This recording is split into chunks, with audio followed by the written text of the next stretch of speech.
안녕하세요. 투자자 브래드리입니다. 통신업은 국민 경제와 밀접한 연관성으로 정부의 규제에 강한 업종입니다. 각종 규제에도 불구하고 통신 3사의 영업이익은 3분기에만 1조 원의 영업이익을 달성하였다고 하는데요. KT에 대해서 알아보겠습니다. 통신업계가 울상인 이유. 통신업이 울상인 이유에는 정부의 각종 규제, 여전히 매출 대부분이 유무선 사업에 의존하고 있다는 점인데요. 특히 이번 정부에서는 통신비 인하 압박이 거셌습니다. 매출액 대부분이 무선 사업에 의존되어 있는 통신업계는 수익성 지표인 ARPU라는 단어를 사용합니다. ARPU는 가입자당 평균 매출액을 말하는데요. ARPU 곱하기 가입자 수는 통신사의 매출액이 됩니다. 내수 사업의 한계, 정부의 규제, 알뜰폰의 등장으로 ARPU는 지속적으로 하락할 것 같은데요. 그럼 매출액 또한 자연스럽게 하락하지 않을까요? 23년 9월 KT는 김영섭 신임 대표를 선임했는데요. 취임 후 첫 기자간담회를 가졌다고 합니다. 앞으로 써야 할 돈을 지금 환원하는 것이라며 이제껏 시행했던 KT 배당 정책을 바꿀 것을 시사했는데요. 이로 인해 기존 주주들의 반발과 주가가 하락했습니다. 보통 통신주를 매수하는 입장에서는 안정적인 배당을 받으려고 하잖아요. 그런데 KT 입장에서는 또 맞는 말인 게 통신사업의 매출액은 하락하고 있는데 순이익의 50%를 배당하면서 신사업까지는 할 수 없으니까요. 23년 10월, 25년까지 최소 배당금 1960원을 보장한다는 중기 환원 정책을 공시를 통해 밝혔습니다. 김영섭 대표이사가 결정한 첫 주주 환원 정책이라고 하는데요. 일각에서는 안정적인 배당 정책은 긍정적이지만 주가 상승 모멘텀을 찾기는 힘들 것이라는 분석도 나오고 있다고 합니다. 주주 환원 정책의 불확실성 해소, 변화보다 안정을 택한 성장 기회의 상실, 둘 중 어떻게 생각하시나요? 이래도 저래도 시장은 안 좋게 생각하는 건 아닐까요? 초등학생도 이해하는 투자 전략. 유키즈 온 더 블럭 제가 좋아하는 프로그램인데요. 한 3년 전인가 졸리 투자자님께서 방송 출연을 하셨는데 그때 이런 말씀을 하시더라고요. 어느 날 사람들이 공중전화 말고 벽돌같이 생긴 휴대폰을 사용하기 시작하더라. 그래서 통신회사에 투자를 했고 사람들이 휴대폰 2개 쓰기 시작할 때 팔았다. 제가 고등학생 때 폴더폰을 사용하고 있었는데 그런데 하나둘씩 스마트폰을 사용하면서 카카오톡을 하고 있더라고요. 그때까지만 해도 통화량, 그 다음에 문자 몇 건씩 해서 통신사가 돈을 벌었는데 스마트폰이 나오기 시작하면서 데이터로 요금제가 변경되기 시작하더군요. 스마트폰 가격도 할부로 구매해야 되고 데이터 요금제도 비싸고 이때 통신 주가가 많이 올랐죠. 위의 사례처럼 통신주에 투자할 때는 무언가 시대적인 변화가 있어야 된다는 생각이 듭니다. 이제는 LTE를 넘어서 5G 투자 회수기가 되었는데 저는 별다른 시대적인 변화는 못 느끼고 있네요. 통신이 확장할 때 주가는 상승한다.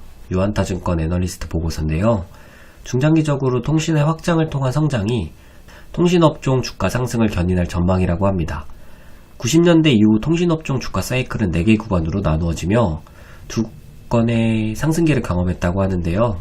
그림 2번, 무선통신의 보급과 그림 4번, 데이터 요금제의 전환에서 실적과 주가 상승이 되었다고 합니다.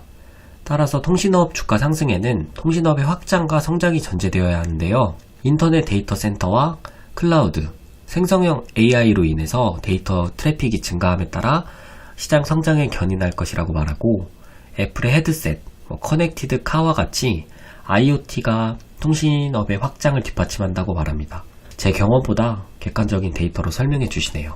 저는 개인적으로 AI 디바이스가 등장이 통신업계의 투자 포인트가 될 거라는 생각이 들었는데요. 데이터 센터, 클라우드, 새로운 디바이스, IoT, 이 비통신 분야 사업과 기존 통신 분야의 사업의 확장까지 매력적이네요. 과거를 회상해보면 스마트폰이 나오고 그 다음에 태블릿 PC, 스마트워치가 나왔던 것 같은데요. 각 기기마다 요금제가 있었던 것이 기억이 납니다. 22년도 기준으로 대한민국 차량이 2,500만 대라고 하는데요. 자동차에도 유심히 들어간다 생각하면 매력적이네요. 하나증권에서 계속 통신주 사지 말라고 통신 장비주 사라고 몇 개월째 리포트가 올라오는데요. 반대로 아무도 사지 않을 때가 바닥이라는 생각이 듭니다. 그럼 충분히 안전마진이 확보되어 있는지 한번 확인해 봐야겠네요. KT 3분기 실적 매출액을 보면 유무선 통신, 기타, 금융순으로 중요하겠네요. KT가 밀리의 서재, 드라마 신병, BC카드, K뱅크를 가지고 있는지는 처음 알았는데요. 다른 통신사들은 통신사업 분야 매출액이 대부분인데 반해 KT는 40%가 비통신 사업 분야의 매출이 나오고 있네요. 김영섭 대표가 앞으로 써야 할 돈을 지금 환원하는 것이라고 말씀하신 게 다시 한번 생각나네요. 통신업을 보면 설비 투자 비용이 어마어마한데요. 매년 3조 원 정도 됩니다. 비통신 사업 부분에 투자할 여력이 있을까요? KT는 올해 1에서 3분기 설비 투자를 지난해보다 축소한 것으로 파악이 된다고 합니다. 신규 투자 대신 기존 설비에 대한 유지보수에 집중한 것으로 보인다고 하는데요. 기존 통신업종이 매출을 올리기 위해서는 요금제를 높게 받아야 했습니다. 기존 설비 투자가 지속되는 한 시간이 지나면서 정부에서는 통신요금제 인하하라고 압박이 심해지고요. 통신업은 새로운 설비 투자를 통해 높은 요금제로 매출을 끌어올려야 했죠. 그런데 요즘 기사 내용을 보면 다른 점이 보입니다. 설비 투자를 효율화해서 축소한다는 의미는 설비 투자를 늘리지 않고 기존의 캐시카우인 유무선 사업을 지속하면서 다른 비통신 사업에 집중하려는 모습이 보이네요. 지난 7월 정부에서는 통신시장 경쟁 촉진 방안을 발표했습니다. 주요 내용으로는 신규 통신 사업자 진입을 지원하고 알뜰폰 사업자 경쟁력 강화 등이 있었는데요. 기존 통신 3사가 알뜰폰 시장 점유율 50%를 넘지 못하게 하는 것과 새로운 이동통신 사업자를 모집하는 정부는 독점하고 있는 통신 3사가 지속적으로 통신업에만 집중해줬으면 하는 바람이 아닐까요? 기존 사업을 벗어나 새로운 먹거리를 찾아 나서는 통신업의 성장이 궁금하네요. 환원 정책의 효과. KT는 중기 주주환원 정책을 발표하였는데요. 환원 재원은 별도 기준 조정, 당기 순이익의 50%, 현금 및 자사주 매입 후 소각, 현금 배당은 최소 1,960원, 환원 재원이 부족한 경우에도 동일하다고 합니다. 분기 배당은 2023년 1분기부터 도입한다고 하는데요. 23년도 기준 KT 배당일은 4월입니다. 24년도 1분기부터는 분기 배당을 할 예정이라고 하는데요. SK텔레콤 분기 배당을 한 날짜를 기초로 KT 배당일을 예상해서 작성해 봤습니다. 배당일은 4월, 5월, 8월, 11월 분기 배당이고요. 배당 락일은 매분기 말 마지막 영업일, 기말 배당인 경우에는 12월 말입니다. 배당금은 분기별 490원이고요. 현재 KT 주가를 기준으로 시가 배당률은 5.82%입니다. 시중은행 금리의 1.5배 정도는 될 것 같네요. 기업 대표 이력, 봉급, 주주 현황에 대해서 알아보겠습니다. 김영섭 대표이사는 전 대표이사의 IT 사업에 대한 투자를 이어갈 것을 강조하고 있는데요. 무엇보다 KT의 기업가치 회복에 초점을 맞출 것으로 전망된다고 합니다. 과거 LG 시절부터 인터뷰한 내용들을 보면 디지털 전환, 고객, 기술과 고객, 소프트웨어 기술, 기술 경쟁력, 고객의 문제. 대표이사는 LG 시절부터 고객의 경험을 중심으로 문제를 파악하고 기술 경쟁력, 디지털 서비스를 강조해왔음을 볼 수 있습니다. 그런데 기사 내용에는 항상 좋은 말밖에 없는데요. 여기서 찾아야 하는 부분은 자주 사용하는 단어가 무엇인지 알아보려고 합니다. 이를 통해서 경영인의 생각을 엿볼 수 있지 않을까요? 고객 중심, 디지털 서비스. 임원들의 평균 연봉은 6에서 7억 원 정도 됩니다. 대표이사는 평균 연봉이 10억 원 정도 되네요. 급여 차이는 별로 안 나지만 상여금에서 2배 정도 차이가 납니다. 그런데 사내 임원의 경우에는 근속 기간에 따라 퇴직금이 포함되어 있는데요. 그래서 전 대표이사 보수 총액이 높아짐을 볼 수 있습니다. 주주 현황은 어떠할까? KT 홈페이지에 나와 있는 주주 구성 비율인데요. 24년 1월 9일날 주주 현황을 다시 한번 파악해봤습니다. 최대 주주는 국민연금공단, 그 5% 이상의 지분을 공시한 주주는 현대자동차, 신한은행, 미래에셋 자산운용입니다. KT는 원래 공기업이었다가 민간기업이 되었다고 하는데요. 이때 대주주 특혜 우려로 인해 대주주가 국민연금이 되었다고 합니다. 주주라면 정부의 영향을 받을 수밖에 없겠네요. 30분 재무제표 분석. 주식 투자에 필요한 재무 분석을 할 때는 손익계산서, 재무상태표, 현금흐름표 순으로 봐야 한다고 합니다. 22년도 사업보고서 기준으로 손익계산서고요. 통신업의 경우에는 서비스업에 해당하기 때문에 직접 제품을 생산해서 팔지 않기 때문에 실제 손익계산서를 보면 매출액이 아닌 영업수익으로 표시됩니다. 그리고 매출원가, 판관비 같은 경우에도 영업비용으로 표시됩니다. 투자하고자 하는 기업의 PER을 종종 계산하곤 하는데요. 기업의 당기순이익이 아닌 지배지분 당기순이익으로 PER을 계산해야 하더군요. 연 매출액이 10%씩 성장하는 기업은 훌륭한 기업이라고 합니다. KT의 경우에는 연 매출액이 3에서 4% 상승하는 것을 볼 수 있는데요. 최근 기사 내용을 보면 정부의 통신비 인하 정책으로 매출액이 하락할 것이라는 의견이 많은데요.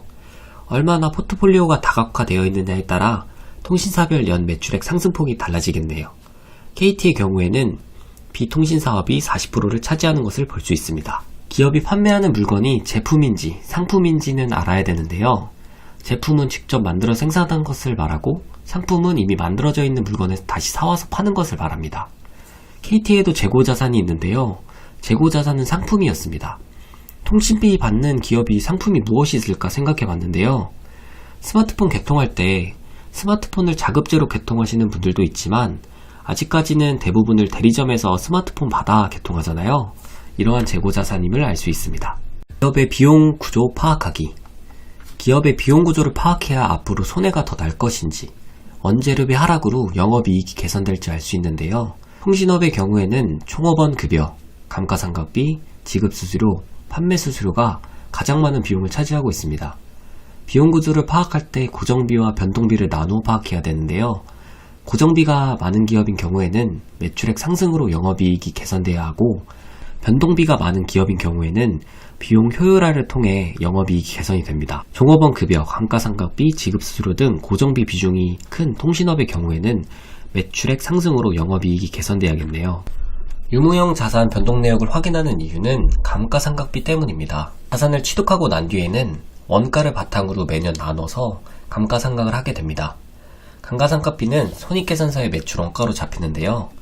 KT의 경우에는 기계장치가 가장 많은 비중을 차지하고 무형자산은 주파수 이용권을 포함해서 매년 2조 8천억 원의 감가상각하는 것을 볼 수 있습니다. 취득 원가에서 매년 감가상각을 하고 난 뒤에는 잔여 금액을 알 수 있는데요. 기계장치가 8조 6천억 원이 남아있어서 3년 정도 감가상각 후 4년째 되는 날 매출 원가가 안 잡히니까 영업이익을 극대화할 수 있다고 생각했는데요. 그래도 매년 유용자산을 3조 원씩 취득하고 있습니다.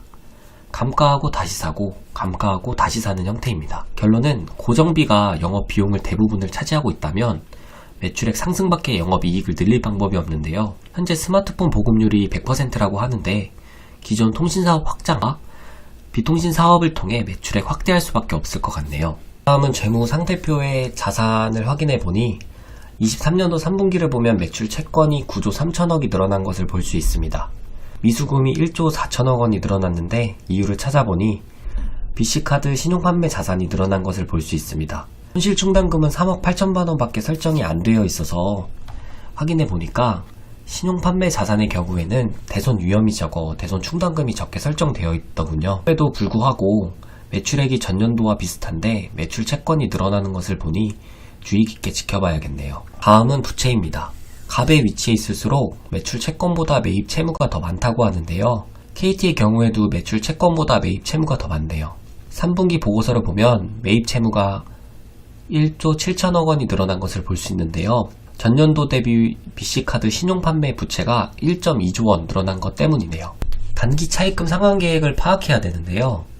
KT의 경우에는 24년도 9월 30일까지 2조 3,900억 원의 차입금이 있습니다. 하완 발행 또는 보유하고 있는 현금성 자산이 3조 원이니까 알아서 잘 할 것 같습니다. 다음은 현금 흐름표입니다.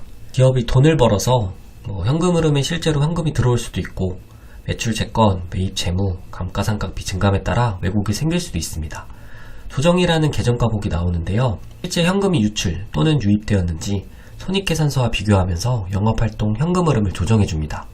조정 작업을 통해서 단기 순이익과는 다르게 실제 영업 활동으로 쌓인 현금 규모가 파악이 가능한데요.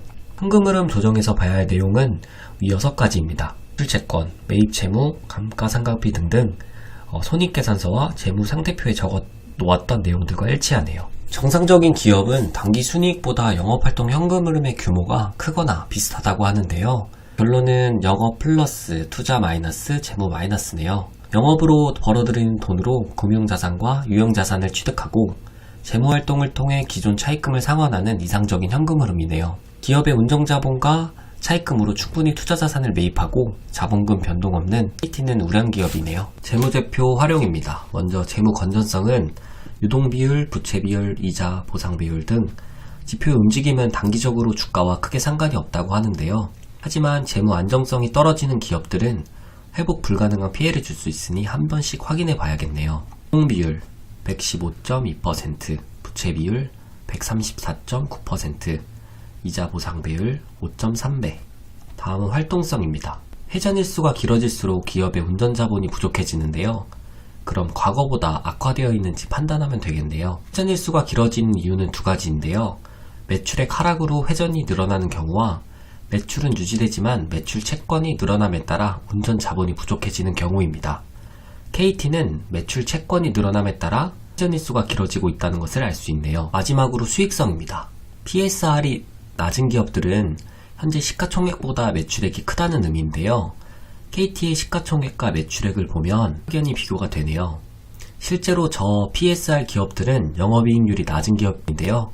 KT의 영업이익률은 3분기 7%입니다. SK텔레콤 U+에 비하면 꼴찌네요. 차후 업황 개선으로 주가 상승할 기업을 찾는데 유용하다고 합니다. KT의 적정 주가는 얼마일까요? ROE가 일정 수준 유지될 경우 10년 평균 ROE가 6%라고 가정할 때 예상 순자산 가치는 12만 2천원입니다.